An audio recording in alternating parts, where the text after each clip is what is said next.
فرعون کو اس نے وہ خواب دیکھ لیا تھا کہ ایک ستارہ اٹھے گا اور پھر وہ گرے گا تو میری ساری سلطنت کو تباہ کر دے گا۔ نجومیوں سے اس نے پوچھ لیا، اس نے کہا کہ ایک بچہ پیدا ہوگا جو تیری سلطنت کو تباہ کرے گا۔ چاہیے تو یہ تھا کہ وہ توبہ کرتا، لیکن اس نے کیا کیا کہ اس نے بچوں کو قتل کرانا شروع کیا۔ یذبحون ابناءکم، ذبح کرا دیتا تھا تمہارے بیٹوں، اور بچیوں کو وہ زندہ رکھتا تھا۔ تو حضرت موسیٰ جب پیدا ہوئے تو ان کی والدہ نے پتہ کیا کیا، ان کو ایک صندوق میں بند کر کے دریا میں بہا دیا۔ اب دریا میں بہتے جا رہے ہیں تو ماں تھی تو پریشان بھی ہو گئی، ان کی ہمشیرہ کو کہنے لگی ذرا دھیان رکھنا کدھر جاتے ہیں۔ حضرت موسیٰ علیہ السلام دریا میں بہتے بہتے فرعون نے دریا کے کنارے مکان بنایا ہوا تھا۔ آپ کو پتہ ہے بادشاہوں کا ذوق ہوتا ہے، آج کل ہمارے جو حکمران ہیں انہوں نے اس کا نام فارم ہاؤس رکھا ہوا ہے، میرا فارم ہاؤس، اور پرانے زمانے میں لوگ ڈیرا کہتے تھے۔ تو اس نے بھی اس طرح کا فارم ہاؤس بنایا ہوا تھا۔ وہاں پہ حضرت موسیٰ علیہ السلام تیرتے ہوئے تابوت کے اندر، صندوق کے اندر جا رہے ہیں۔ فرعون اور ان کی بیوی حضرت آسیہ بے اولاد تھیں، بڑی تڑپ تھی بیٹے کی، وہ بھی وہاں کھڑی تھی۔ صندوق تیرتا ہوا آیا تو فرعون نے کہا کہ جاؤ پکڑ کے لاؤ دیکھو کیا ہے۔ جب وہ لے کے آئے تو آپ کی ہمشیرہ جو نگرانی کر رہی تھی پریشان ہو گئی کہ یہ تو اس کے ہاتھ لگ گئے، یہ تو اب مار ڈالے گا۔ لیکن جب خوبصورت اور چمکتا ہوا بچہ دیکھا تو بی بی آسیہ کہنے لگی یہ بنی اسرائیل کا ہے ہی نہیں، یہ تو پتہ نہیں کہاں سے بہتا ہوا یہاں آ گیا ہے، تم ایسے ہی چھوڑ، یہ پتہ نہیں کہاں سے ہے، رکھ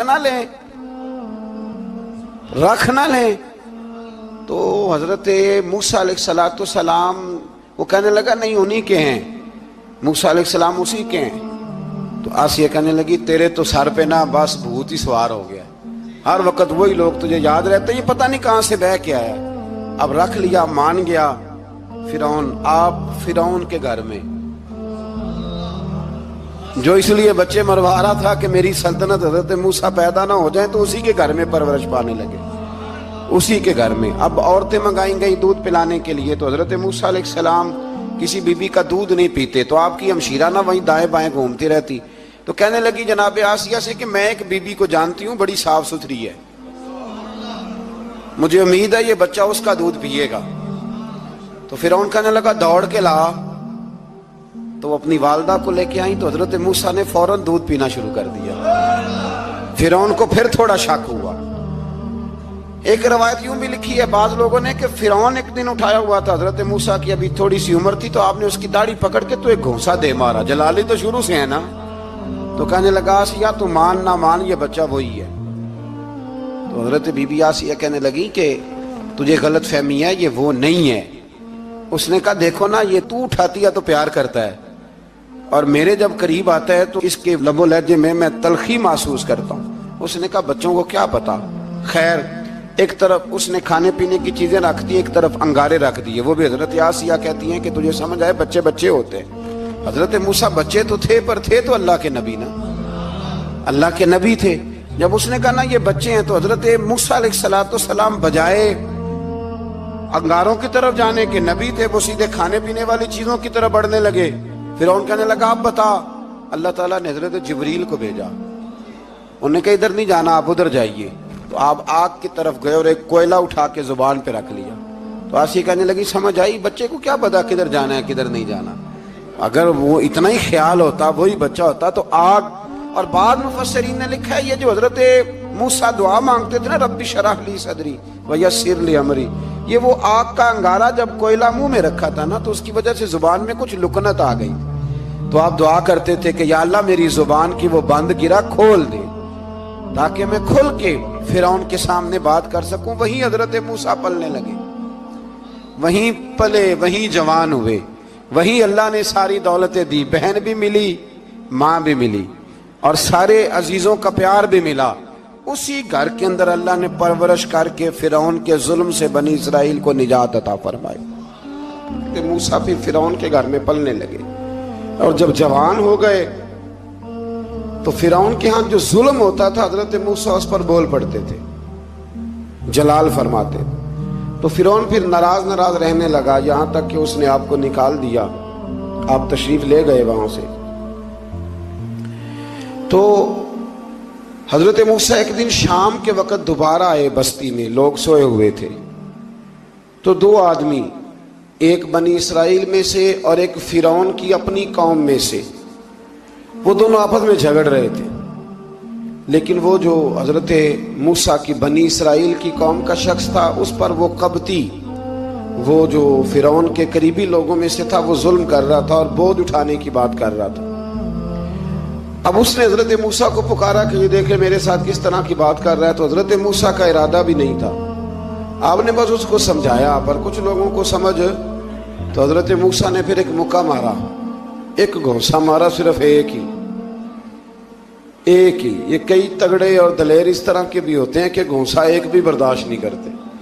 وہ ایک مارا، آدمی دھڑام سے زمین پہ گرا اور ماری گیا. حضرت موسیٰ کا ارادہ نہیں تھا، لیکن وہ مر گیا.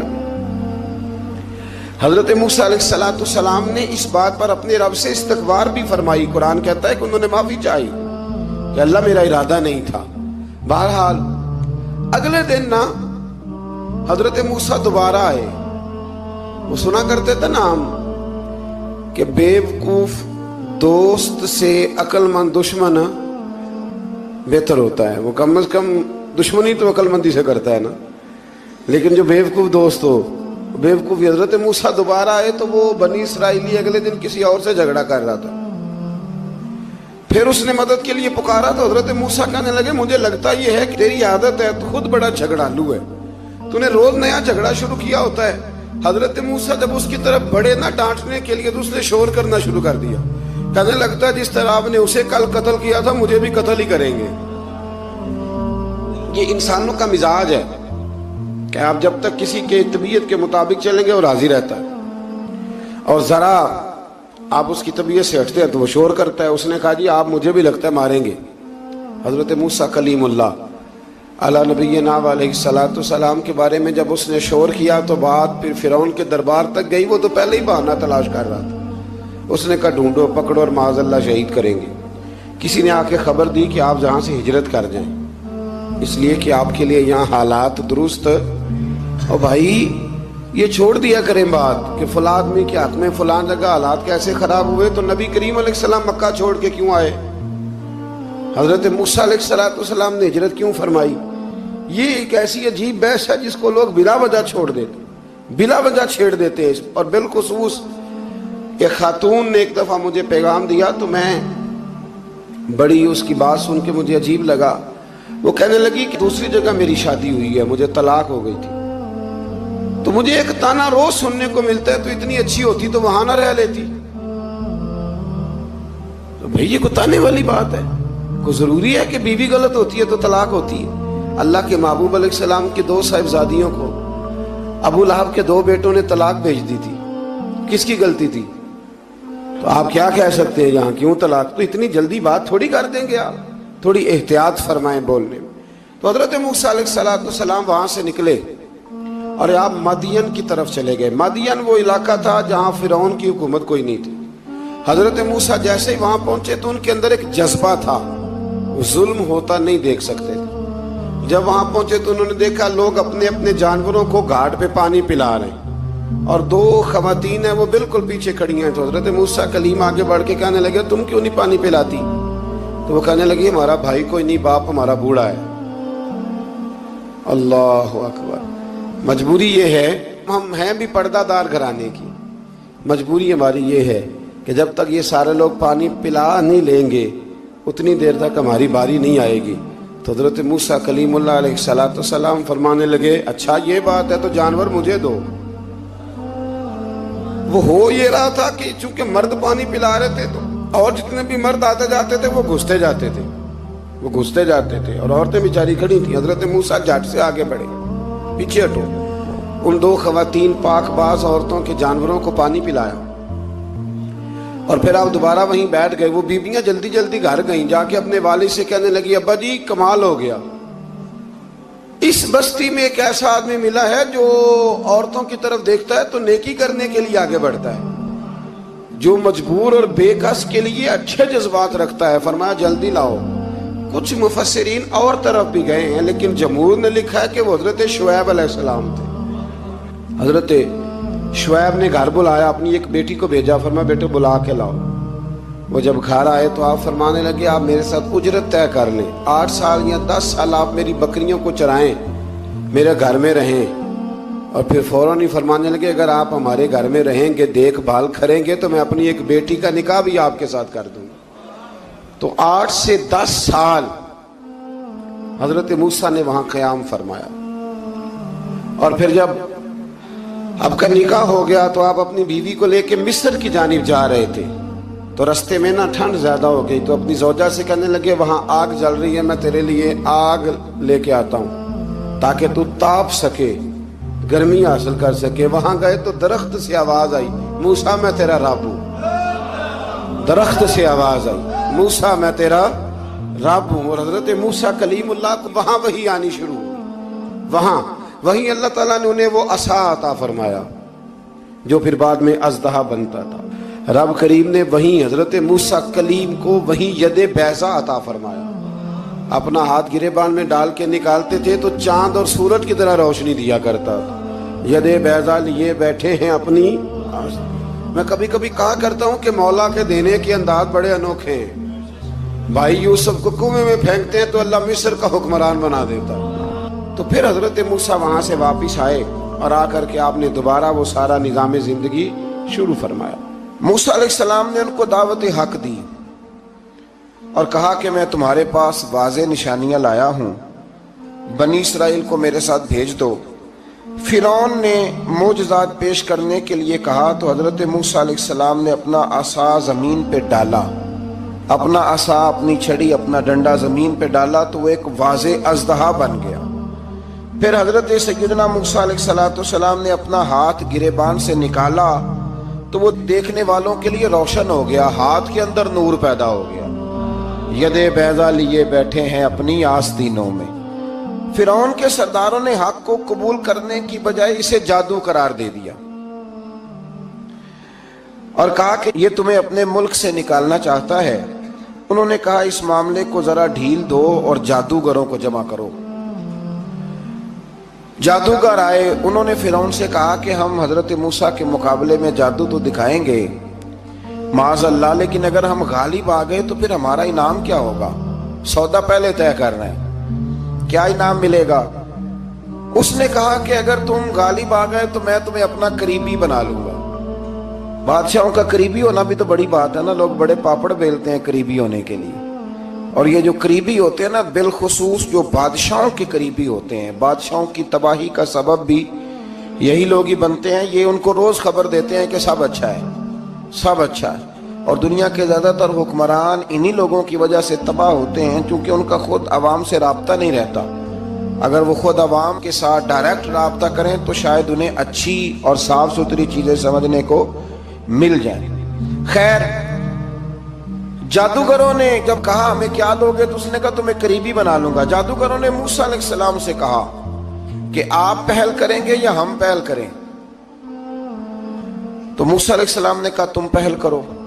جب جادوگروں نے اپنی رسیاں زمین پہ ڈالیں تو لوگوں کی نگاہوں کو سحر زدہ کر دیا، جادو کر دیا اور انہیں ڈروا دیا۔ انہوں نے کہا یہ تو بڑا جادو لے آئے۔ تو اللہ تعالیٰ نے حضرت موسیٰ علیہ السلام کو حکم دیا کہ آپ بھی اپنا عصا زمین پہ ڈالیں۔ ان کی رسیاں سام بن گئی تھی نا، دراصل وہ سام بنی نہیں تھی، لوگوں کی آنکھوں پر جادو ہو گیا تھا، انہیں سانپ نظر آ رہا تھا۔ فرمایا آپ بھی اپنا عصا زمین پہ ڈالیں۔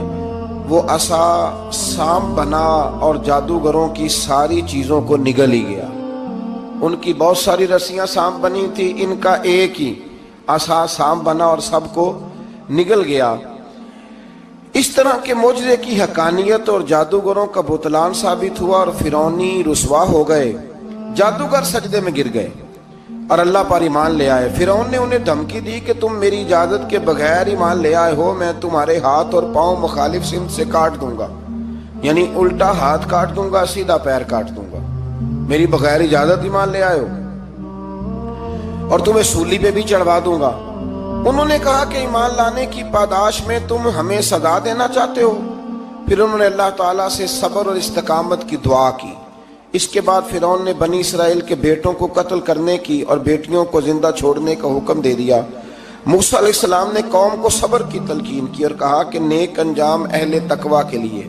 یہاں ایک لطیف بات ہمارے صوفیاء نے بھی لکھی ہے۔ صوفیاء کہتے ہیں کہ فرعون نے کلمہ نہیں پڑھا پر جادوگر کلمہ پڑھ گئے۔ وہ کس طرح کلمہ پڑھ گئے؟ تو کہنے لگے دراصل انہوں نے آتے ہی حضرت موسیٰ کا ادب بڑا کیا تھا۔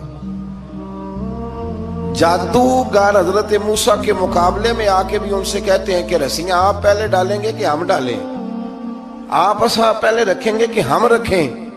تو اتنا سا ادب کیا تو رب کریم نے فرمایا جو نبی کا ادب کرے وہ بے ایمان نہیں رہ سکتا۔ جو نبی کا ادب کرے وہ بے ایمان نہیں رہ سکتا، اور جو نبی کی بے ادبی کرے وہ ایماندار نہیں رہ سکتا۔ ختم ہو گئی بات۔ یہاں ہمارے صوفیاء نے یہ بات لکھی ہے کہ چونکہ انہوں نے آتے ہی کہا تھا کہ آپ پہلے ڈالیں گے یا ہم پہلے ڈالیں، تو حضرت موسیٰ سے انہوں نے پوچھ لیا، نبی کے پوچھے بغیر پہل نہیں کی تو اللہ نے انہیں ایمان کی دولت عطا کر دی۔ اللہ تعالیٰ نے فرعونیوں پر قحط سالی کا عذاب نازل کیا۔ فرعونیوں کا طریقہ یہ تھا کہ اچھائی کو اپنا کمال گردانتے تھے، کہتے تھے یہ ہماری طرف سے، اور برائی کو معاذ اللہ بدشگونی کے طور پر موسیٰ علیہ السلام کی طرف منسوب کرتے تھے، کہتے تھے معاذ اللہ آپ کی وجہ سے یہ سارا کچھ ہو رہا ہے۔